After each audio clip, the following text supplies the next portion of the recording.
పరిచర్య చేసేవాళ్ళు చేస్తూ ఉన్నారు, స్థుతించేవాళ్ళు స్థుతిస్తూ ఉన్నారు. అన్ని రకాలుగా నేను గణపరుస్తూ హృదయంతో నా తండ్రి నీ పని ముందుకు నడుస్తూ నా తండ్రి ప్రభు ఆరాధిస్తూ గణపరుస్తున్న బిడ్డల్ని జ్ఞాపకం చేసుకోండి అయ్యా. ఇంత మంచి సమయాన్ని ఈ సన్నిధిని అవకాశం ఈ నెలలో నా తండ్రి మాకు ఇచ్చినందుకు వందనాలయ్యా. నీకు స్తోత్రం నా తండ్రి అయ్యా. మంచి సమయానికి తీసుకొచ్చి ఉన్నావయ్యా. నా దేవ సాక్ష్యములు విన్నాం, హృదయాన్ని కదిలించే సాక్ష్యములు. ఓ నా దేవానికి స్తోత్రాలు నా తండ్రి ప్రభా. అయ్యా నా తండ్రి ప్రభా, ఏ క్షణం ఏం జరుగుతుందో జీవితం నీటి బుడగ లాంటిది ప్రభా. దేన్ని బట్టి అతిశయించడానికి వీల్లేదు నా తండ్రి ప్రభా. క్షణకాలమే నా తండ్రి ప్రభా స్తోత్రంలో మీ వాక్యం మమ్మల్ని కడుతుంది ప్రభా, నడిపిస్తుంది, బలపరుస్తుంది, నడిపిస్తుంది అయ్యా. నీకు స్తోత్రములయ్యా. వాక్యముతో నా తండ్రి బిడ్డలను కట్టండి, గణపరిచి నా దేవానికి స్తోత్రం నా తండ్రి. వాక్యమైన దేవా, ఇది ఖడ్గమైనది నా తండ్రి, రెండంచుల పదులు గల ఖడ్గము నా తండ్రి ప్రభా, వాడిగల ఖడ్గము నా తండ్రి ప్రభా. అయా హృదయ ఆలోచనలు అంతరంగము ఇది ఎరిగి ఉన్నది నా తండ్రి ప్రభా. అయా హృదయంలోనికి మూలుగులు శరీరంలో నా తండ్రి విభజిస్తూ వెళ్తుంది నా తండ్రి. ఈ వాక్యం హృదయంలోనికి వెళ్ళినాక హృదయానికి చోచుకుని ఎక్కడ బలహీనత ఉందో, ఓ నా తండ్రి ఎక్కడ శోధన ఉందో, ఎక్కడ వేదన ఉందో, పరిస్థితులన్నింటినీ నా తండ్రి ప్రభు సమాధానం పరుచుగాక. బిడ్డతో నా తండ్రి ప్రభు ఈ వాక్యం అనే ఖడ్గము మాట్లాడి బలపరచుకున్నప్పుడు దయచేయండి ప్రభా.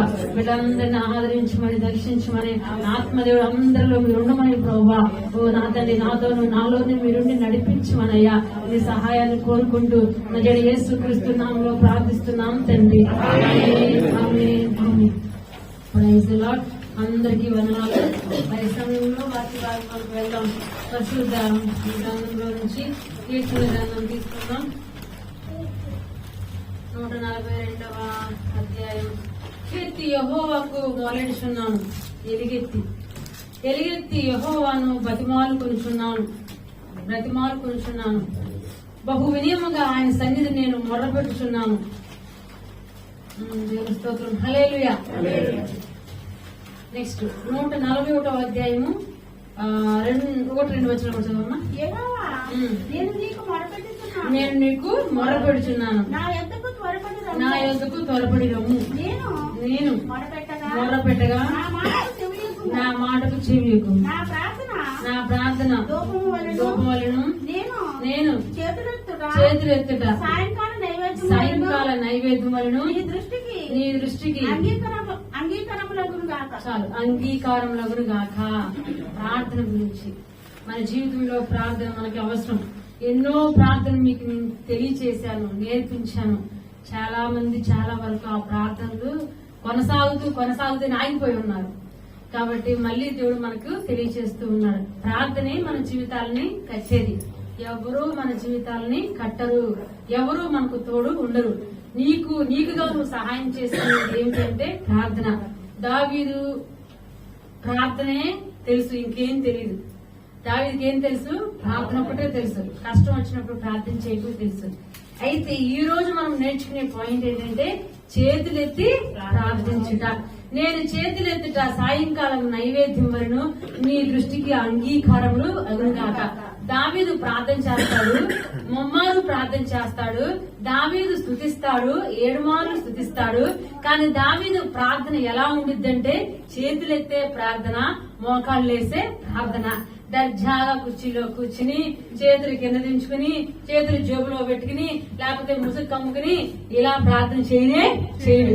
మిమ్మల్ని అడిగితే మీరు ఎలా ప్రార్థన చేస్తారంటే కూర్చుని చేసేవాళ్ళు, నుంచుని చేసేవాళ్ళు, పడుకుని చేసేవాళ్ళు, డ్రైవింగ్ చేస్తూ ఏసయ్యా అనుకునేవాళ్ళు. ఇది మీ యొక్క ప్రార్థనలు. దావీదు ప్రార్థన, నేను చేతులెత్తుతున్నానయ్యా, నా ప్రార్థన నీకు ఎలా ఉండాలంట? నైవేద్యములాగా. మీరు దేవుడికి నైవేద్యం పెడితే అందరూ నైవేద్యాలు పెట్టొచ్చినోళ్లే, ఎవరు పెట్టుకోకుండా లేరు. మీరు నైవేద్యం ఎలా పెడతారు? ఎంతగానో రుచిగా వేడి వేడి పొంగల్లో చేసి ఎలా పెడతారో నేను చేతులెత్తుట నీకు అలాగ ఉండును గాక. అంటే ప్రార్థన అనేది సంభాషణతో కూడింది, నోటి మాటలతో కూడింది. ప్రార్థన అనేది దేవుడితో మాట్లాడేది, కాన్వర్సేషన్. మరి ఆ ప్రార్థన చెప్పాల్సిన పని లేదు, మీరే చేస్తారు. మామూలు రోజు ప్రార్థన చేస్తారు, అవునా? రోజు అనుదినము పరలోక ప్రార్థన చేస్తున్నారు కదా. పరలోక ప్రార్థన మీకు నేర్పించాను కరోనాలో టైంలో. ఆ పరలోక ప్రార్థన లేకపోతే అయ్యా మమ్మల్ని కాపాడు, నడిపించు, అనుదిన ప్రార్థన మామూలు చేసుకుంటూ వెళ్తారు. అదే కష్ట సమయంలో ప్రార్థన చేసేటప్పుడు చెప్పాల్సిన పని లేదు. మీకు మీరే వద్దన్న ఆపకుండా కన్నీటితో రకరకాలుగా ప్రార్థన చేస్తూ ఉంటారు అన్నమాట. ఎలా మాట్లాడతారో మీకే తెలియదు. హృదయంలో నుంచి తన్నుకు వస్తా ఉంటది దేవునితో మాట్లాడేటప్పుడు, ప్రార్థన చేసేటప్పుడు. అయితే నువ్వు ప్రార్థన చేసేటప్పుడు నీ నోటి సంభాషణ ఎంతో అవసరమో అదే విధంగా నీ యొక్క బాడీ పోస్చర్, బాడీ లాంగ్వేజ్ కూడా చాలా ఇంపార్టెంట్. మనం చాలా మందికి ఏం చెప్తాం, నమస్కారం అని చెప్తాం. నమస్కారం అని చెప్పేటప్పుడు ఎలా చెప్తారండి మన ఆంధ్ర వాళ్ళు, తెలుగు వాళ్ళు ఎలా చెప్తారు? ఇలా రెండు చేతులు పెట్టి ఇలా చెప్తారు నమస్కారము అని. ఎంతో గౌరవం ఇచ్చినట్టు, రెస్పెక్ట్ ఇచ్చినట్టు. అవునా కాదు? ఎదుటి వ్యక్తికి. ఎవరికండి? ఎదుటి వ్యక్తికి. అదే టీచర్స్ కి అయితే గుడ్ మార్నింగ్ సార్, అవునా, good evening sir. Student teacher కి చెప్తారు. అది టీచర్ కి మనము స్టూడెంట్ టీచర్ కి ఇచ్చే గౌరవం. వెంటనే టీచర్ కూడా గుడ్ మార్నింగ్ అని చెప్తాడా లేదా? మీరు నమస్కారం చేసినప్పుడు కూడా ఎదుటి వాళ్ళు మీరంతా వినయం చూపించినప్పుడు వాళ్ళు కూడా మీకు నమస్కారము చెప్తారు. దేవుని స్తోత్రం. హల్లెలూయా. ప్రైజ్ లో ఎట్లా చదువుతారండి మీరు? అసలు ప్రైజ్ లో నోటునే రాదు, వందనాలన్న మాట రాదు. వస్తుందంటే గ్రేట్. ఇక మనకి ఇలాంటివి ఉండనే ఉండవు. సలామాలేకం ఎంత చక్కగా చదువుతారండి వీళ్ళు. విరించుకుని ముద్దులు పెట్టుకుని, ఎన్ని ముద్దులు పెట్టుకుంటారో, ఎన్ని ముద్దులు పెట్టాలో నాకు తెలియదు. మా అరబిక్ సిస్టర్ని ముద్దులు దగ్గర తీసుకున్నప్పుడు సలామాలేకం అన్నప్పుడు ఎన్ని ముద్దులు పెట్టాలో ప్రభు అనుకుని ఒక ముద్దులు పెట్టుకుని నవ్వుతూ అలా ఉంటా. దేవుని స్తోత్రం. హల్లెలూయా. ఎంత గౌరవంగా స్లోనేకని, అదని ఇదని తమామని చక్కగా గౌరవిస్తారు. అవునా కదా? మన ఇదిలో మనకేంటి తెలుసా? వందనాలమ్మా. ఎలా చెప్పాలి? వందనాలమ్మ అలా రెండు చేతులు ఇలా పెట్టి చెప్పాలన్నమాట. దేవుని స్తోత్రం. హల్లెలూయా. అది ఏమిటి అంటే ఒక మనిషికి ఇస్తున్న గౌరవం. Take respect, give respect and take respect. అవునా? గౌరవాన్ని ఇచ్చి గౌరవాన్ని పొందుకో అంటే ముందు నువ్వు ఇవ్వాలి. వాళ్ళు ఇచ్చినా ఇవ్వకపోయినా నీకు అనవసరం. ఫస్ట్ నువ్వు మాత్రం రెస్పెక్ట్. ఏమో నీకు వందనం చెప్పినా చెప్పకపోయినా అవసరం, నువ్వు మాత్రం చెప్పాలి. Give and take. ముందు నువ్వు ఇవ్వు, తర్వాత నువ్వు తీసుకో. ఫస్ట్ నువ్వు ఇవ్వాలి, తర్వాత నువ్వు తీసుకోవాలి. ఏమిచ్చినా తీసుకోవాలి సుమా. చెప్పినా చెప్పకపోయినా మంచిగా చెప్తే ఓకే, చెడ్డగా చెప్పినా కూడా ఏమి. కానీ నువ్వు చెప్పే రెస్పెక్ట్, నువ్వు ఇచ్చే వందనాన్ని బట్టి వాళ్ళు కంపల్సరీగా మంచిగా రియాక్ట్ నువ్వు చెప్పే విధానాన్ని బట్టే ఉండిద్ది. బాడీ లాంగ్వేజ్ చాలా మనకి అవసరం. మనకు దేవుని స్తోత్రం. హల్లెలూయా. మనము శరీరాన్ని ఎంతో మన ఆధీనంలో పెట్టుకోవాలన్నమాట. దేవుడు ఒక మనిషికి ఇంత విలువనిస్తుంటే, ఒక మనిషిని ఇంత గౌరవిస్తుంటే, దేవుడితో మాట్లాడుతున్నప్పుడు, స్టార్టింగ్ వందనాలు చెప్తున్నప్పుడు, ప్రార్థిస్తున్నప్పుడు ఎలా ఎంత విలువ ఇవ్వాలి? ఒక పోలీస్ ఆఫీసర్ తో, ఒక మంచి పెద్ద పోలీస్ ఆఫీసర్ తో ఒక ఇంకొక డ్యూటీలో ఉన్న పోలీస్ అతను వచ్చి ఏమని సెల్యూట్ చేస్తాడు. సెల్యూట్ చేసేటప్పుడు బాడీ చక్కగా పైన పెట్టుకుని ఇట్లా అని ఇలా అంటారా లేదా? ఇలా అని పోలీసు వాళ్ళు ఒకలా సెల్యూట్ చేస్తారు, ఆర్మీ వాళ్ళు ఒక స్టైల్లో చేస్తారు, నేవీ వాళ్ళు ఒక స్టైల్లో చేస్తారు. మాట్లాడే ముందు ఫస్ట్ సెల్యూట్ చేస్తే రెస్పెక్ట్, తర్వాత ఈ చేయగానే వాళ్ళు కూడా ఒక అధికారికి సెల్యూట్ చేయగానే అధికారి కూడా సెల్యూట్ చేస్తారు అన్నమాట. దేవుని స్తోత్రం. అది ఒక గౌరవాన్ని, ఒక రెస్పెక్ట్ ని, ఒక విధేయతను చూపిస్తుంది అన్నమాట. కాబట్టి మన దేవునికి మనం విధేయత చూపించేవారుగా ఉండాలి. మనం చేతులెత్తుట నైవేద్యము. దేవుని స్తోత్రం. హల్లెలూయా. హల్లెలూయా. కాబట్టి మీరు ప్రార్థన చేసేటప్పుడు కేర్లెస్ గా చేయకూడదు. కేర్లెస్ గా చేయకూడదు. ఎంటాళ్ళు ఏం చేయకూడదు. కన్నీరు వస్తే చాలు ఏం చేయకూడదు. చేతులు ఎత్తడం అనేది ఇష్టం. ఇజ్రాయేల్ ఆకాశం ముందున్న దేవా, ఆకాశమును భూమి సృష్టించిన దేవా, దేవుడు ఆకాశమే సింహాసనంగా చేస్తున్నాడు. ఆయన ఉండేదే పైన. కాబట్టి ఆకాశం వైపు చేతులు ఎత్తి మనము బొమ్మల వైపు అటు ఇటు కాదు, మనం ఆరాధించాల్సింది. దేవుని స్తోత్రం. హల్లెలూయా. ఆకాశం ముందున్న దేవుని వైపు. దేవుని స్తోత్రం. హల్లెలూయా. ఆ విధంగా మనము ప్రార్థించే వారుగా ఉండాలి. అది ఎంతో ఇంపార్టెంట్. అబ్రహాముతో దేవుడు ఎప్పుడు మాట్లాడినా ఎలా మాట్లాడతాడంటే, అబ్రహాముతో దేవుడు ఎప్పుడు కనబడినా ఏం చేసి వెంటనే సాగిపడతాడు. వెంటనే అక్కడ కింద మట్టి ఉందా, కంకర ఉందా, రాళ్ళు ఉన్నాయా, ముళ్ళు ఉన్నాయా, భూమి నేల సరిగ్గా ఉందనే చెక్ చేసుకోడు. ఇమ్మీడియట్లీ ఎలా చేస్తాడంటే సాష్టాంగ నమస్కారం, సాగి పడిపోతాడు అనమాట.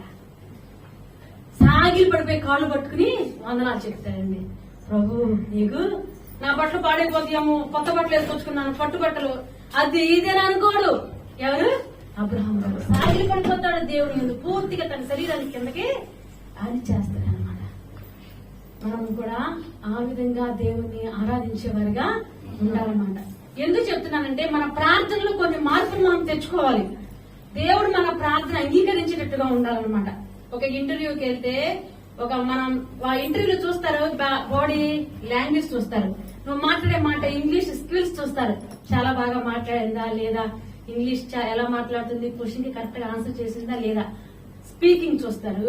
తర్వాత బాడీ పోస్చర్ ఎలా కూర్చుంది, ఐ టు ఐ నన్ను చూస్తుందా పక్కన చూస్తుందా, ఎటువైపు వెళ్తుంది, ఎలా ఉంచుంది, ఎలా చేతులు కట్టుకుంది, అది కూడా ఇంటర్వ్యూలో దానికి కూడా మార్క్స్ ఉంటాయండి, కంపల్సరీగా ఉంటాయి. నీ ఇష్టానుసారంగా రిలాక్స్ గా కూర్చుని నువ్వు ఇంటర్వ్యూ చేస్తే అక్కడ అతను పాస్. అదే మనం చేసే ప్రార్థనలు కూడా ఏదో ఒకటి పని చేసుకుంటే ఆ స్తోత్రం అయ్యా అనుకుంటే కుదరనే కుదరదు. ఒక గౌరవంతో, రెస్పెక్ట్ మనము ప్రార్థించేవారు. అందుకే మన సంభాషణతో పాటు నీ శరీరం యొక్క బాడీ పోస్చర్ కూడా ఆధీనంలో పెట్టుకుని ప్రార్థించాలని చెప్పి దేవుడి ఈరోజు మనతో చెప్తూ ఉన్నాడు అనమాట. దేవుని స్తోత్రం, హల్లెలూయా. అయితే ఇలా చేతులెత్తి ప్రార్థించటము బైబిల్లో దావీదు చేశాడు, అబ్రహాం చేశాడు, మోషే చేశాడు. మోషే మాట్లాడితే చేతులెత్తాడు. దేవుని స్తోత్రం, హల్లెలూయా. చేతులు ఎత్తడం ఏంటంటే ఈ సమర్పించేసుకుని నా వల్ల ఏం కదా, అంతా నీ వల్ల, నా వల్ల ఏం కాదు, మొత్తం పిస్టల్ తీసుకొచ్చి నీకు పెడితే ఏం చేస్తావు, సరెండర్, 2 చేతులు పైకెత్తావు. అలా నన్ను తీసుకొచ్చి అలా 2 చేతులు ఆయన మీద పెట్టి ఆధారపడేటట్టుగా అనమాట. దేవుని స్తోత్రం, హల్లెలూయా. అలా ఇలా ప్రార్థన చేశారు భక్తులందరూ కూడా. ఈవెన్ యేసు ప్రభు కూడా, యేసయ్య కూడా ఇలాగే చేతులెత్తి ప్రార్థించేవారుగా ఉన్నారన్నమాట. ఇలా అనేక మంది భక్తులు, ప్రవక్తలు ఈ విధంగానే ప్రార్థన చేశారు. గొప్ప విజయాలు, దేవుని దగ్గర నుంచి సమాధానాలు పొందుకున్న వారిగా ఉన్నారు. అందుకే మనం చేసే ప్రార్థనలో చేతులెత్తి ప్రార్థించే వారిగా మనము ఉండాలి. ఎవరు ఆరాధనలో చేతులెత్తి ప్రార్థించమంటే కాళ్ళు బాగోవు, చేతులు ఎత్తడానికి కాళ్ళు నొప్పి, అది నొప్పి, ఇది నొప్పి అంటారు. అవునా కదా? చిన్నపిల్లలు అయితే, యవనస్తులు అయితే కంపల్సరీగా కాళ్ళు చేతులు ఎత్తాల్సిందే. దేవస్థానం, హల్లెలూయా. కాళ్ళు ఎత్తకపోయిన చేతులన్నా ఎత్తాలి. అవునా కదా? కాళ్ళేమో మోకాళ్ళు భూమికి నేల తాకాలి, చేతులేమో పైకి ఎత్తాలి. చేతులు 2 ఎత్తాలి, నీకు నువ్వుగా సమర్పించుకోవాలి. అప్పుడే నీ మనసు దేవుని దగ్గరికి వెళ్తుంది. అప్పుడే నీ హృదయము, నీ కాన్సన్ట్రేషన్ దేవుని దగ్గరికి వెళ్తుంది. చేతులు ఇక్కడ పెట్టుకుంటే ఎవరేం ప్రార్థన చేస్తున్నారా వింటావు, ఎవరేం జరుగుతుందా వింటావు. అంతే, మనసు కాన్సన్ట్రేషన్, హృదయంతో నువ్వు దేవునితో మాట్లాడలేవు. దేవునికి గౌరవాన్ని ఇవ్వాలి, సగౌరవంగా సమర్పించుకుంటూ చేతులెత్తి ఒక నైవేద్యం లాగా ఆయన మీద ఆధారపడేలాగా, నువ్వే దిక్కయ్యా, నువ్వే సర్వమయ్యా, నువ్వు తప్ప. దావీదు నా కొండ నువ్వే, నా శైలువు నువ్వే, నా దుర్గం నువ్వే, సమస్తము నువ్వే అని మాటలతో చెప్పుకోడు, చేతులతో కూడా చూపిస్తాడు అనమాట. నా కొండ నువ్వే, నా శైలువు నువ్వే, నా మార్గం నువ్వే, నా సర్వము నీవేనయ్యా అని చేతులు ఎత్తుతాడు. దేవుని హల్లెలూయా. మన మాటతో పాటు మన శరీరము కూడా యేసయ్య మీద ఆధారపడాలి. ఇది ఎంతో అవసరమై ఉన్నది. దేవుని స్తోత్రం, హల్లెలూయా. కాబట్టి భక్తులు ప్రార్థన చేశారు, ఈ విధంగా ప్రార్థించేమని దేవుని వాక్యంలో కూడా ఉంది. కాబట్టి ఇంకా కావాలంటే 149 వచనంలో విధింపబడిన తీర్పు, వారి చేతిలో 2 అంచుల ఖడ్గం ఉన్నది, ఆయన భక్తులందరికీ ఘనత ఇదే, యెహోవాను స్తుతించండి. కీర్తనలు 28 చూడండి 2. నేను నీకు మొర్ర పెట్టినప్పుడు, నీ పరిశుద్ధాలయం వైపునకు నా చేతులు ఎత్తినప్పుడు నా విజ్ఞాపన ధ్వని ఆలకించు. ఏమనండి, ఎంత చక్కగా ఉందో. నేను నీకు మొర్ర పెట్టినప్పుడు, నీ పరిశుద్ధాలయం వైపునకు నా చేతులు ఎత్తినప్పుడు నా విజ్ఞాపన ధ్వని ఆలకించు. దానియేలు కూడా చేతులెత్తి ప్రార్థన చేశాడు, చేతులెత్తి ఇలా ప్రార్థన చేశాడు అనమాట. దేవుని హల్లెలూయా. అతని పదవి పోనే పోలేదు, ప్రధానమంత్రిగా ఎన్ని సంవత్సరాలుగా ఉన్నాడు. అందుకే చేతులెత్తి ప్రార్థించడం ఎంతో ముఖ్యమైనదన్నమాట. అయితే మరి బైబిల్లో ఇంకా చేతులెత్తి ప్రార్థించిన వారు చాలా మంది ఉన్నారు. చాలా సంఘటనలు ఉన్నాయి, 1-2 వాటి గురించి మనము తెలుసుకుందాం. నిర్గమకాండము 9వ అధ్యాయం 29వ వచనం. అతను చూచి ఉమ్. నేను ఈ పట్టణం నుండి బయలు వెళ్ళగానే ఉమ్. నా చేతులు యెహోవా వైపు ఎత్తేదను. ఉమ్. ఈ ఊరుములు మానును, ఈ వడగండ్లను ఇక మీద పడవు. అందువలన భూమి యెహోవాదని నీకు తెలియబడును. చాలు. ఇజ్రాయేల్ ప్రజలు ఐగుప్తు దేశంలో బానిసలుగా ఉన్నప్పుడు మోషే నాయకుడిగా ఉండి దేవుడు పంపించినప్పుడు 10 తెగుళ్లు పంపించారు. అవునా కదా? మిడతలు పంపించడం, చీకటి 3 రోజులు పంపడం, మొదటి సంతానాన్ని మరి చంపేయటం, ఇలా ఎన్నో జరిగినాయి. అదే విధంగా అందులో ఒకటి ఇప్పుడు మనం ఏం చెప్తున్నాము, ఇదే ఏంటిది, ఉరుములు మెరుపులు. ఉరుములు మెరుపులు, ఉరుములు మెరుపులు వచ్చేసినాయి. ఆ ఉరుములు మెరుపులకి, వడగండ్లకి భయంకరమైన వడగండ్లు, పిల్లలు పెద్దలు కంటిన్యూస్ గా వడగండ్లు పిడుగులు పడుతూనే ఉన్నాయి. ఆ పిడుగుల సౌండ్ కి, ఒక పిడుగు సౌండ్ కి మనకు భయం వేస్తుంది. పెద్దగా పిడుగులు పడుతూనే ఉన్నాయి. ఆ పిడుగులకి పంట పొలాలు, పశువులు అనేకమంది చనిపోతున్నాయి. భయానికి తట్టుకోలేకపోతున్నారు. ఆ వడగండ్లకి, ఆ పిడుగుల భయానికి, ఆ ఉరుముల శబ్దానికి తట్టుకోలేకపోయారు. అప్పుడు ఫరో మోషేని పిలిపించి, ఇజ్రాయెల్ ప్రజలు మేము విడిపిస్తాం కానీ దయచేసి ఈ వడగండ్లు, ఈ పిడుగులు ఆగిపోయేటట్టు ప్రార్థన చేయమని చెప్పగానే ఏం చేస్తాడండి, మోషే వెళ్ళిపోయి ఎలా ప్రార్థన చేస్తాడు? ఈ పట్టణం 33. మోషే ఫరోను పిలిచి ఆ పట్టణం నుండి బయలు వెళ్లి యెహోవా వైపు తన చేతులు ఎత్తినప్పుడు ఆ ఇరుములను వడగండ్లను నిలిచిపోయింది. చాలు. వర్షము భూమి మీద కురియుట. మోషే ఎలా ప్రార్థన చేశాడు? చేతులు ఎత్తినప్పుడు, యెహోవా వైపునకు తన చేతులు ఎత్తినప్పుడు ఆ ఉరుములు, వడగండ్లు, వర్షము ఆగిపోయింది. సమాధానకరమైన వాతావరణం వచ్చేసింది. వర్షం అయిపోయింది. పిడుగు పిడుగు సౌండ్లు, మెరుపులు ఒక్కసారిగా అయిపోయింది. ఎలా అయిపోయాయి అంటే, మోషే ఆకాశం వైపున్న దేవుని వైపు చేతులెత్తి ప్రార్థన చేసినప్పుడు. ఈ రోజు మన జీవితంలో ఉరుములు లాంటివి, పిడుగులు లాంటివి, ఓ భయంకరమైన సౌండ్, శబ్దాన్ని మన జీవితంలో ఒక కొన్ని వార్తలు అంటే పిడుగుల కన్నా ఘోరముగా ఉంటాయి. అలాంటి ఉరుములు భయాన్ని తీసుకొచ్చేవి మన జీవితాల్లో ఉన్నప్పుడు మనము కూడా ఏం చేయాలండి? చేతులెత్తి ప్రార్థన చేయాలి. అయ్యో పిడుగు పడిపోయింది అంటారంటే, పిడుగంటే ఏంటి? కష్టం వచ్చేసింది, నా బిడ్డ నాకు పిడుగు పడేశాడు, ఊరు వచ్చేసేసింది, ఓ నా కుటుంబంలో ఈ భయంకరమైన శబ్దాలు, సౌండ్లు, ఈ బాధలు, ఇలాంటి ఉరుములు లాంటి సమస్యలు నేను తట్టుకోలేకపోతున్నాను అనుకున్నప్పుడు మనం ఏం చేయాలి?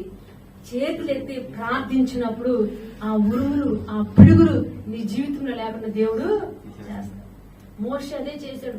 ఆ ఐగుప్తు దేశమంతా ఉరుములు, పిడుగులే. భయపడిపోయారు. అనారోగ్యం అనే పిడుగులు ఈ రోజు మనల్ని పీడిస్తూ ఉన్నాయి. అప్పులనే ఉరుములు, పిడుగులు పీడిస్తూ ఉన్నాయి. అప్పుడు ఏం చేయాలి? చేతులెత్తి ప్రార్థించు. అయ్యా నన్ను కాపాడేది నువ్వే, నా జీవితంలో ఈ పిడుగుని తీసివేసే, ఈ భయంకరమైన గందరగోళాన్ని, అనారోగ్యాన్ని కొట్టివేయి ప్రభువా అని ప్రార్థన చేసినప్పుడు చేతులెత్తి ఏం చేస్తుందండి? సమాధానకరంగా మారిపోతుంది. ప్రార్థించేవారు కావాలి, చేతులెత్తి ప్రార్థించేవారు కావాలన్నమాట. ఇది మనకి ఇక్కడ క్లియర్ గా కనబడుతుంది. ఇంకో చోట మనం చూస్తే నిర్గమకాండం 17వ అధ్యాయము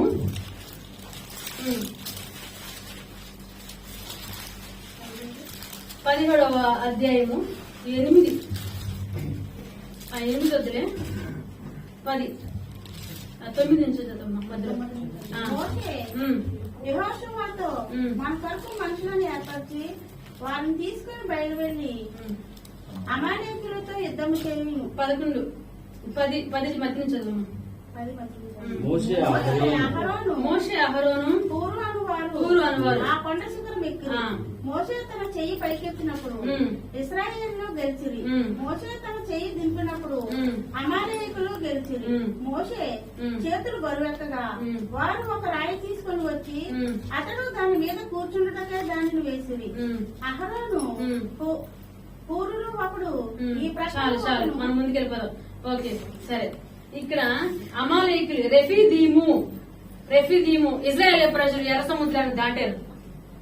అమ్మేసా ఎర్ర సముద్రాన్ని దాటేశారు. మా దేవుడు గొప్పవాడు, పాట కూడా పాడారు, బలమైన దేవుడు ఆయన అని చెప్పి. దాన్ని దాటిన తర్వాత నీళ్లు కావాలన్నారని చెప్పారు. బండ నుంచి దేవుడు నీళ్ళు ఇచ్చారు. వీళ్ళు రెఫాదీము అన్న ప్రాంతంలో ఆగారు. హల్లెలూయా. ఆ రెఫీదీము అనగా విశ్రాంతి అర్థం, విశ్రాంతి అని అర్థం. అయితే అక్కడ వాళ్ళు ఆగినప్పుడు ఏమైందంటే అమాలేకులు యుద్ధానికి వచ్చారు. ఇజ్రాయేల్ ప్రజల మీదకి అమాలేకులు యుద్ధాలు వచ్చారు. వీళ్ళకి యుద్ధం ఫస్ట్ టైం అనమాట. ఇప్పుడు దాకా దేవుడు యుద్ధం చేశాడు. ఇప్పుడు దేవుడు నేను యుద్ధం చేయడానికి మీరే యుద్ధం చేయండి వాళ్ళని యుద్ధం వీళ్ళకి తెలుసా? యుద్ధం తెలిసి అతను ఒకే ఒక అతను మోషే. అన్ని విద్యల్లో చక్కగా పండితుడై నేర్చుకున్నవాడు, సకల విద్య పండితుడు ఎవరు అంటే మోషే. మోషేకి మాత్రమే తెలుసు విద్య, మిగిలిన వాళ్ళకి ఎవరికి ఏమీ తెలియదు. మోషే ఏమో నేను ప్రార్థన చేస్తాను శిఖరం ఎక్కి యెహోషువ నువ్వు యుద్ధం చేయమన్నాడు. అయ్యో పెద్ద లీడర్ ఈయనేమనుకుంటారు యుద్ధం చేయడం కష్టం, ప్రార్థన చేయడం కష్టం. యుద్ధం చేయడం ప్రార్థన ఈజీ, యుద్ధము అనుకుంటాం ఎట్లయినా చేయొచ్చు అనుకుంటాం. కత్తి తీసుకు ఇట్లా అట్లా. వీళ్ళకేమొచ్చు? మట్టి పిసకటమే వచ్చు. ఇటుకలు తయారు చేసుకునేవాళ్ళు అనమాట. మట్టి పిసకటము, ఇటుకలు కాల్చడము, ఆ మట్టి ఇట్లా చేయడము, అటు చేయడము, దాన్ని తొక్కటము, మట్టి ఎత్తడము, మట్టితో పని చేసిన వీళ్ళు కదా. యుద్ధం తెలియదు వీళ్ళకి అసలు. అమాలేకులేమో వచ్చేసి. ఈ అమాలేకులు ఎవరు? ఏశావు సంతానం. ఏశావు ఎలీఫజు సంతానమైన వారు. ఏశావు అంటే ఎవరు? యాకోబు యొక్క కన్న. ఇజ్రాయేల్ ఎవరు? యాకోబు సంతానం. ఏశావు సంతానం ఏమో అమాలేకులు శత్రు సైన్యముగా అయిపోయిందనమాట. వీళ్ళు ఇజ్రాయేల్ మీద యుద్ధానికి వచ్చి ఉన్నారు. వాళ్ళు బహు ప్రజలు 40 లక్షల మంది, వీళ్ళేమో 6 లక్షల మంది యుద్ధానికి వెళ్లారు. సరే యెహోషువ మోషే చెప్పాడు కాబట్టి యెహోషువ యుద్ధానికి నిలబడ్డాడు. దేవుని హల్లెలూయా. ఎవరెవరు యుద్ధం చేయగలరో వాళ్ళందరినీ నీ పక్కన నిలబెట్టుకుని యుద్ధానికి నువ్వు వెళ్ళు, నేను ప్రార్థన చేస్తా అన్నాడు. అయ్యగారు చెప్పంగా అట్లాగే యుద్ధానికి వెళ్ళిపోయారు అనమాట. దేవుని స్తోత్రం హల్లెలూయా. దానికి ముందే చెప్పుంటే ఇలా చేయండి అలా చేయండి అని కొన్ని శిక్షణ మోషే ఇచ్చి ఉండొచ్చు. 2 రోజులు 3 రోజుల ముందే వాళ్ళు యుద్ధానికి వస్తున్నారంటే మోషే గారు శిఖరం మీదకి వెళ్లి ప్రార్థన చేస్తున్నాడు. ప్రార్థన చేస్తా ఉంటే మోషే శిఖరం మీదకి వెళ్ళి చేతులెత్తి ప్రార్థన చేస్తారు. ఇక్కడ ఉందా కదా బైబిల్లో? చేతులెత్తి ప్రార్థన చేస్తున్నారు. మోషే చేతులెత్తి ప్రార్థన చేసేంతసేపు అమాలేకుల మీద ఇశ్రాయేలు గెలుపుతున్నారు. అంటే వాళ్ళు ఓడిపోతున్నారు. ఈ మోషేకి ఎత్తి ఎత్తి ఎత్తి చేతులు బరువు ఎక్కిపోయి, రక్త ప్రసరణ లేక తిమ్మిరెక్కిపోయి కింద దించగానే అమాలేకులు గెలుపుతున్నారు, వీళ్ళు ఓడిపోతున్నారు. అవునా కదా? యుద్ధం ఎంతసేపు జరిగిద్దండి? 10 నిమిషాలు జరిగిద్దా? గంట జరిగిద్దా? పొద్దున మొదలైతే రాత్రి దాకా జరుగుతూనే ఉండిద్ది. చాలా లక్షల మంది ప్రజలు వాళ్ళు వీళ్ళు కొట్టుకుని చంపుకోవడం అయ్యా. ఎవరు ఎక్కువ మంది చచ్చిపోతే వాళ్ళు ఓడిపోయినట్టు. అవునా కదా? ఆ మెయిన్ అధిపతి వాళ్ళందరూ చనిపోవాలి. ఇప్పుడు మోషే ఏం చేయాలి? చేతులు ఎత్తారు. ఒకసారి నుంచి ఒక రండి, ఇక్కడ రండి చూపిద్దాం. మోకాళ్ళు ఏంటి? మోకాళ్ళే 2 చేతులు పైకెత్తు. పైకెత్తింది. పైకెత్తినప్పుడు మోషే పైకెత్తగానే ఏమైంది?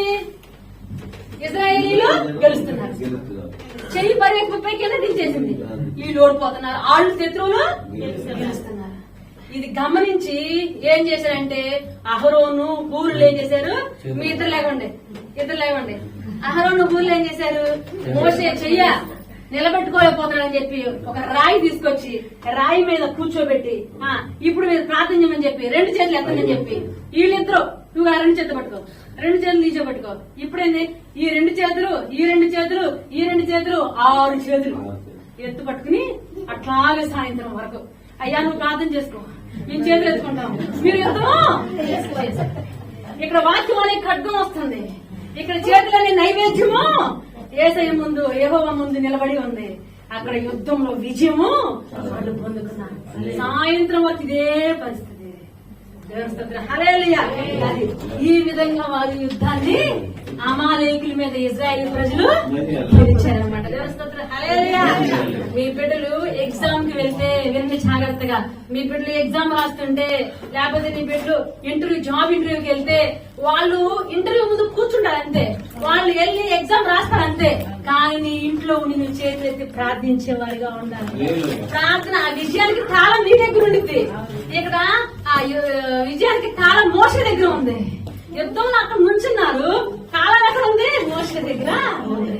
విజయం రావాలంటే నీ పిల్లలకు ఎగ్జామ్ లో పాస్ అవ్వాలంటే, ఆ ఇంటర్వ్యూలో మంచి జాబ్ రావాలంటే ఆ కాలం 2 చేతులు పైకెత్తి ప్రార్థన చేసే ఒక తండ్రిగా, ఒక తల్లిగా నువ్వు వివాహ సంబంధానికి మాట్లాడటానికి వెళ్తున్నారు నీ పిల్లలకి.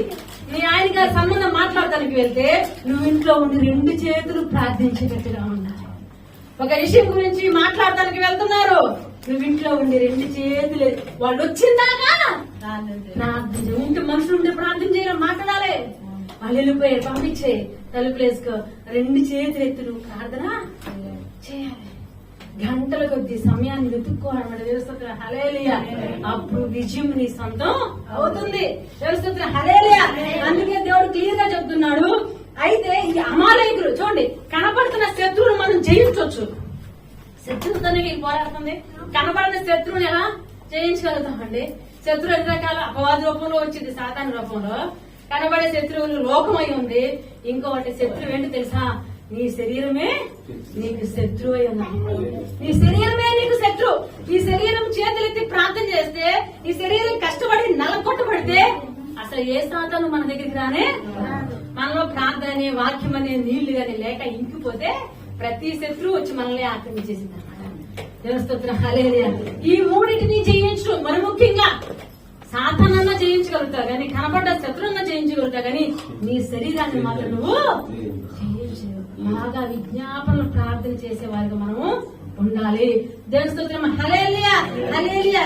ఎలా ఇంకా ఈ శరీరం గురించి చెప్తే, శరీరాన్ని జయించక అనేక మంది శత్రువులతో సంసోను గురించి మీ అందరికీ తెలిసిందే. అన్నిటిలో మరి ప్రావీణ్యత కలిగి ఎంతో గొప్పవాడై ఉండి శరీరంలో ఆశతో పడిపోయి తన ప్రాణమే పోగొట్టినట్టుగా తీసుకున్నాడు. దావీదు ఒక్క విషయంలో, శరీర విషయంలో తప్పు చేశాడు. దీనా తెలుసు కదా, యాకోబు యొక్క కుమార్తె. ఆమె గురించి మీకు తెలియదు కాబట్టి వాళ్ళిద్దరి గురించి మీకు ఆల్రెడీ ఎప్పుడు చెప్తూనే ఉంటా. దీనా చేసిందండి, షెకెము అనే ప్రాంతానికి వెళ్ళినప్పుడు ఖాళీ స్థలం ఉంది కదా అని చెప్పి అందంగా ఉండిద్ది. యాకోబుకి ఒక సంతానం ఎవరు? దీనా. ఒకే ఒక్క అమ్మాయి, 12 మంది కొడుకులు, ఒక అమ్మాయి. అమ్మాయి చేసింది, అందంగా రెడీ అయ్యి ఖాళీ టైం ఉంది కదా ఊరు చూద్దామని చెప్పి అలా వెళ్ళింది. ఆ అమ్మాయిని చేశారు, పాడు చేశారు. ఆ దేశం యొక్క రాజు యొక్క కుమారుడు. చూడండి, ఖాళీ సమయము మన శరీరం ఏం చేసింది? ఎవరికన్నా ఫోన్ చేద్దామా, ఏమన్నా చూద్దామా, ఎక్కడికన్నా వెళ్దామా, అసలు ఖాళీగానే కూడా ఉండకూడదు. మనం ఖాళీగా ఉన్నామంటే మన సాతాను శరీరము ఏదో ఆలోచన అక్కడే వచ్చేసింది అన్నమాట. తన జీవితాన్ని పాడు చేసుకుంది.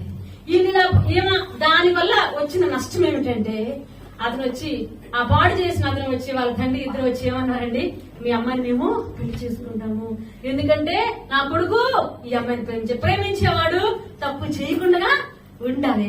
యాకోబు ఏం చేశారండి, ప్రేమించిన వ్యక్తి కోసం 7 ఏళ్లు 17 ఏళ్లు 14 ఏళ్లు చక్కగా వెయిట్ చేశాడు. అవునా కదా, మామకు కోసం. వీళ్ళేంటి సడన్ గా కనపడంగానే ఏమైంది?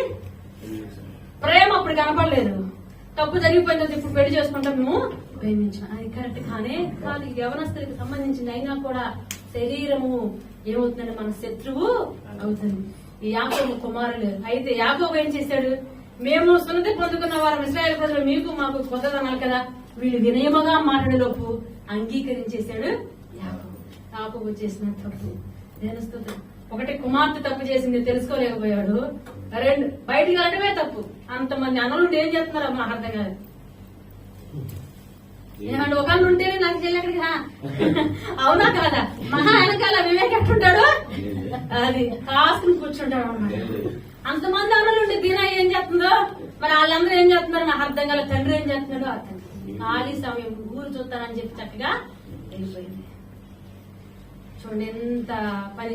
ఇప్పుడేం చేశారు వీళ్ళు, నా చెల్లిని ఇది చేసిందని ఇదంతా వినపడిన తర్వాత ఏం చేస్తారండి, అన్నలు వెళ్ళి సున్నతి చేయడానికి వాళ్ళు ఓకే అయిపోతే ఆ ఊళ్ళో అందరూ సున్నతి సర్కంసిషన్ మగబిడ్డలు అందరూ చేసేసుకుంటే, ఆపరేషన్ చేసిన తర్వాత నొప్పి ఉంటుంది కదా, ఆ టైంలో మగవాళ్ళందరినీ చంపేశారు.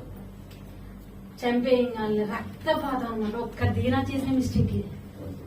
ఖాళీ టైంలో ఓవర్కాట్ వెళ్ళింది, ఎంతమంది చనిపోయారో ఆవిడ వల్ల. చూడండి, ఏమన్నా ఉపయోగం ఉందా? శరీరం చేసే తప్పులు ఇవంత శరీరాన్ని జయించడం చాలా కష్టం అండి. కాబట్టి చేతులెత్తి ప్రార్థించే వారిగా మనం సౌలుతో అందుకే అన్నాడు, శరీరం అంటేనే అమాలయకులు నమ్మకం. ఇప్పుడు యుద్ధం ఆత్మ సంబంధీయులు ఇజ్రాయేలీలు, శరీర సంబంధులు అమాలయకులు. అమాలయకులు యేసేపు సంతానము, యాకోబు సంతానము దేవుని బిడ్డల ఆత్మీయ సంబంధులు. మనం ఎప్పుడు కూడా యుద్ధం చేసిన అందుకే దేవుడు అన్నాడు సౌలుతో, రాజైన తర్వాత అమాలేకీని పూర్తిగా చంపేశాయి. శరీరం అనే పశువు గాని శరీరం అనే మనిషి కానీ అసలు ఎవరు ఉండకూడదు. ఎవ్రీథింగ్ రిమూవ్ క్లియర్ అంటే సౌలు ఏం చేశాడండి, మంచి గేదెలను పశువుల్ని దాచిపెట్టాడు. ప్రవక్త వెళ్ళి మాట్లాడుతున్నప్పుడు నేను దాచిపెట్టలేదు అనగానే పశువులు సౌండ్ చేస్తున్నాయి, అరుస్తున్నాయి, బయటపడిపోయింది. ఏ అమాలయకులు నీ జీవితంలో, ఏ శరీరం యొక్క లక్షణము నీ జీవితంలో ఉండకూడదని చెప్పి మొత్తాన్ని తుడిచేయమంటే వినలేదు సౌలు. వెంటనే దేవుడు దావీదుని సెలెక్ట్ చేసుకోవడము, ఆ పదవి పోగొట్టుకున్నాడు, ఆ రాజ్యానికి రాజుగా పోగొట్టుకున్నాడు, దేవుని బిడ్డగా పోగొట్టుకున్నాడు. ఎన్నో గొప్ప విషయాలు ఆదిలం నుంచి లేకుండా పోయినబడి. అందుకే మనము చేతులు ఎత్తి ప్రార్థించాలి.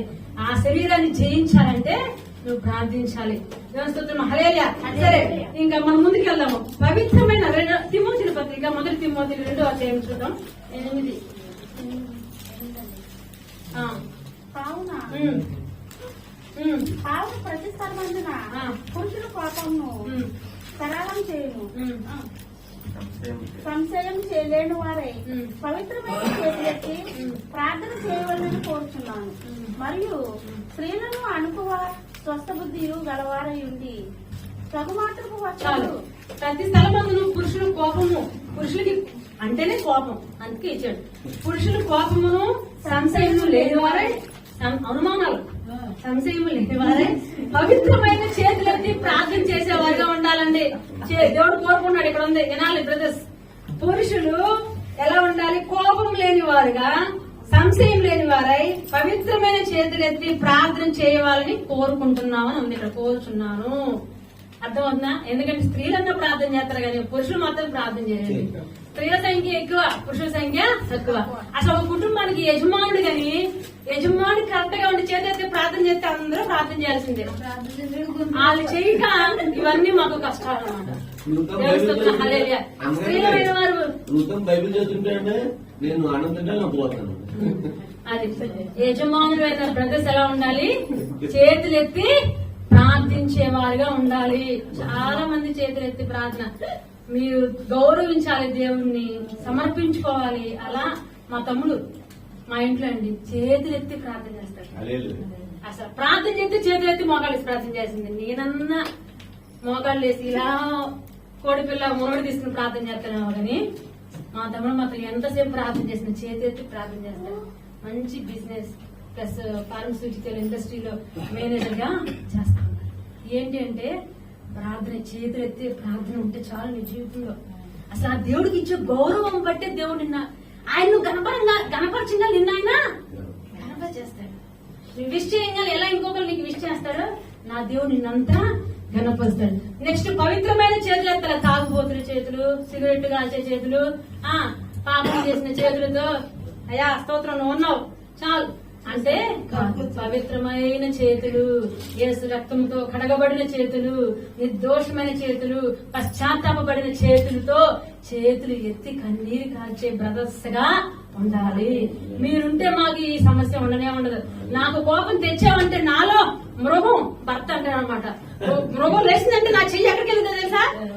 కొట్టడానికి లేపుతారు. మీ చెయ్యి ఎందుకు లేపుతారు? దేవుని స్థుతించడానికి లేవరు. భార్యని కొట్టడానికి, పిల్లల్ని కొట్టడానికి, స్త్రీలను కొట్టడానికి లేపేస్తారు. అది మీరు లేపేది దేనికి లేపుతారు?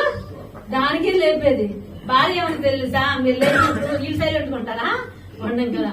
చూసేవాళ్ళే మృగాన్ని, పిల్లిని మేము కూడా. ఆ పిల్లిని మాకు, ఆ పిల్లికి ఎవరు ఇక్కడ భయపడరే? మీలో కోపం ఉండకూడదు, మీలో ఏముండకూడదు. చేతులు ఎత్తడానికి కొట్టనే, అసలు కొడతానికి చేతులు ఎత్తకూడదు. నువ్వు చేతులు ఎత్తేవు అంటే దేవుడు చేతులు ఎత్తేటట్టుగా ఉండాలి. అందుకే ముఖ్యంగా మీకోసమే ఈ పాయింట్ నేను చెప్తున్నాను. దేవుని స్తోత్రం. హల్లెలూయా, హల్లెలూయా. నువ్వు కొడతావు అంటే ఏం చేసేది? లాస్ట్ కి అమ్మ మీద కూడా చేతులు ఎత్తే వాళ్ళు ఉంటారు. వీళ్ళు పెద్దోళ్ళు అయ్యి మనగోళ్ళు అయిపోయి ఒక ఉద్యోగం చేయగాలి అమ్మా చేతులు ఎత్తేస్తారు. అమ్మ మీద కూడా చేసేది. అమ్మ కోపం వచ్చి తెప్పించేసేది. అరే నన్ను ఇట్ట అంటున్నావు, రేపు నీకు వస్తుందిరా భార్య నేను ఏడిపించింది. ఏడిపించే భార్య వచ్చింది. ఏడిపించే భార్య వచ్చిందంటే ఏడిపించే భార్య అంటే భార్య భర్తలన్నా కొంచెంసేపటికి ఒకటైపోతారు. ఏడిపించే భార్య కానీ ఏడిపించే కోళ్లే రాక వచ్చేంత వరకు. ఇది మాత్రం తెగదు. అవునా కదా? కాబట్టి అసలు ఇలాంటివి ఏమి లేకపోకుండా చేతులు ప్రార్థనకు మాత్రమే ఎత్తేవారుగా మనము ఉండాలి. దేవుని స్తోత్రం. హల్లెలూయా. సిగ్గుపడకూడదు. దేవుని ఆరాధించడానికి సిగ్గుపడవద్దని ఇంక దేనికైనా మనము దేవునికి ఆరాధించడానికి చాలా, అందుకే స్త్రీలు కూడా బట్టలు చక్కగా వేసుకుని ఆరాధించడానికి మాత్రం చాలా చేతులు ఎత్తుకోవడానికి ఫ్రీగా మంచిగా ఆ టైంలో మాత్రము పెట్టుకోవాలన్నమాట. దేవుని స్తోత్రం. హల్లెలూయా. అటు రీతిగా మనం చేతులు ఎత్తి ఆరాధించి విజ్ఞాపన చేసేవారుగా మనము ఉండాలి. దేవుడు అది మనం కోరుకున్నాడు. అలా నువ్వు ప్రార్థిస్తే నువ్వు చేతులు ఇంకా ఎందుకు ఎత్తాలో తెలుసా? నీ బిడ్డలు దీవించడానికి ఎత్తాలి, ఆశీర్వదించడానికి. నీ భర్త లాంటినాయా, నా భర్త మరి నా భర్తను ఆశీర్వదించయ్యా. ఒక 10 మీదకి వెళ్తున్నాడు ప్రభా, చేతులు ఎత్తి నా భర్తని ఆశీర్వదించు, నా బిడ్డను ఆశీర్వదించు అని ఉదయం లేవగానే నీ బిడ్డని గొప్పగా ఆశీర్వదించయ్యా. ఓ నా తండ్రి, ఈ భూమిని తలకిందు చేసినట్టు కావాలి తండ్రి. నా బిడ్డ గొప్ప ప్రయోజనం రావాలయ్యా, మంచి స్వార్థి రావాలి ప్రభావ, మంచి లాంగ్వేజ్ స్కిల్స్, మంచి స్థానంలో నిలబడాలి. అసలు బ్లెస్ చేయటమే. ఆ విధంగా చేతులు ఎత్తి ప్రజలను ఆశీర్వదించడానికి మనం చేతులు ఎత్తేవారిగా, చెప్పించడానికి, కొడటానికి, తిడటానికి అసలు నీ చేతులు ఎత్తకూడదు. దేవుని స్తోత్రం. హల్లెలూయా. కాబట్టి మనం మన చేతులు అటు రీతిగా దీవించడానికి, ప్రార్థించడానికి, నీ బిడ్డలు ప్రతి క్షణము బ్లెస్ చేయడానికి చెయ్యి పెట్టి నువ్వు ప్రార్థన ఎప్పుడు చేయాలన్నమాట. ఎప్పుడు నీ బిడ్డలు ప్రతిరోజు ప్రార్థన చేయాల్సిందే. దేవుని స్తోత్రం. హల్లెలూయా. హల్లెలూయా. దాని తర్వాత అయితే ఈ విధంగా మనం ప్రార్థన చేయడం వల్ల మనకి ఏం జరుగుతుంది అన్నది విషయాలు మనం ఇప్పుడు మనము తెలుసుకున్నాం. ఏం తెలుసుకున్నామంటే ప్రార్థన చేయడం వల్ల విజయాన్ని మనము పొందుకుంటాము. మోషే ప్రార్థించిన యుద్ధంలో విజయము పొందుకున్నాడు. ఈ రోజు నా జీవితంలో సమస్య నుంచి, కష్టం నుంచి, ఇబ్బంది నుంచి, కష్టాల నుంచి, భయంకరమైన అంధకార స్థితిలో నుంచి రావడానికి నువ్వు చేతులెత్తి మొరపెట్టి కన్నీరు కార్చగా, అయా నా ప్రార్థన ఇదిగో, నాకెవరు కొండ తట్టు కళ్ళెత్తున్నారు, నాకు సహాయం చేసేవారు సమర్పించుకోవాలి. ఎలా అండి? పూర్తిగా సమర్పించుకోవాలి. చేతులెత్తి ఆయనకి సమర్పించుకోవాలి. నా దిక్కుని మీదయ్యా, నువ్వు కూడా ముఖం చాటేస్తే నాకెవరున్నారయ్యా? నీ దగ్గరకు వచ్చాను ప్రభా, నీ పాదాల దగ్గర నా జీవితాన్ని సమస్తము నేను సమర్పించుకుంటున్నానయ్యా. నా శరీరము, నా అధికారము ఇది కాదు ప్రభు అని చెప్పి 2 చేతులు ఆయనకి పెట్టి నువ్వు సమర్పించినప్పుడు, చేతులు ఎత్తి ప్రార్థించినప్పుడు ఆయన నీకు తప్పక మీరు చేస్తారన్నమాట. అంత మహా కానిగ్రహం గల దేవుడు. ఎలాంటి సమస్య అయినా ఒక విజయాన్ని పొందినప్పుడు, వెళ్తున్న ఒక స్థలంలోకి వెళ్ళావు, కొత్త ఇంట్లోకి వెళ్ళావు, 2 చేతులు ఎత్తి ప్రతి స్థలంలో, ప్రతి గదిలో నువ్వు ప్రార్థన చేసేటట్టుగా ఉన్నాడు. 2 చేతులు అయ్యా, నీ మహిమ దింపే ప్రభా, నీ గంధం దింపే ప్రభా, నీ ఆశీర్వాదాన్ని దింపే ప్రభా అని ఎక్కడికెళ్ళా నువ్వు ప్రార్థన చేస్తే నీ నోటి సంభాషణతో పాటు మహిమ దిగు వచ్చేలాగా 2 చేతుల పైకి ఎత్తాలంటే. దేవుని స్తోత్రం. హల్లెలూయా. ప్రతి ఉరుము నుంచి, పిడుగు నుంచి, కన్నీటి నుంచి, అనారోగ్యం అనే సమస్య నుంచి, అన్నిటి నుంచి విడుదల దేవుడు మనకి చేస్తాడు. దేవుని స్తోత్రం. హల్లెలూయా. మరి ఈ రోజు నుంచి కూడా మరి ఇంకా ఉండే రిఫరెన్స్ ఇప్పుడు 4:12 ఉంది. వాక్యం అనే ఖడ్గం రిఫరెన్స్ సజీవం కలిగిన ఖడ్గమై ఉన్నది, 2 అంచుల పదునైన ఖడ్గమైనది. నువ్వు ప్రార్థిస్తూ, వాక్యాన్ని పెడుతూ, ధ్యానిస్తూ నువ్వు ప్రార్థించినప్పుడు ఎలాంటి మూలుగునైనా, హృదయంలో ఉన్న ఎలాంటి సమస్య అయినా, ఆలోచన అయినా, అది దుర్మార్గమైన శత్రువుల శోధనైనా, ప్రతి ఒక్కరి గురించి నువ్వు ప్రార్థించగా అక్కడ కార్యాలను నువ్వు చూస్తావు అన్నమాట. కాబట్టి ఈ రోజు నుంచి నువ్వు చాలా విజ్ఞాపన మొరపెట్టేట్టుగా చేసేటట్టుగా. ఓ యుద్ధము కొన్ని గంటలు జరిగింది, అన్ని గంటలు మోసే చేతులెత్తి ప్రార్థన చేశాడు. దేవుని స్తోత్రం. హల్లెలూయా. నువ్వు కూడా ఆ రీతిగా కొన్ని గంటలు, ఒక 2-3 గంటలు ప్రార్థించి, నుంచున్నా 2 చేతులు పైకెత్తి, కూర్చున్నా, హాస్పిటల్లో ఉన్నా, బెడ్ మీద ఉన్నా, నువ్వు ప్రార్థంటే 2 చేతులు పైకెత్తి, 2 చేతులు, అయ్యా నువ్వేనయ్యా, నన్ను భక్తి మీద నువ్వేనయ్యా అని ఆయన సమర్పించుకుంటే నా దేవుడు నీకు కార్యము నీ జీవితంలో చేస్తాడు. అందరం లేచి నుంచున్నాం. సమయం అయిపోయిన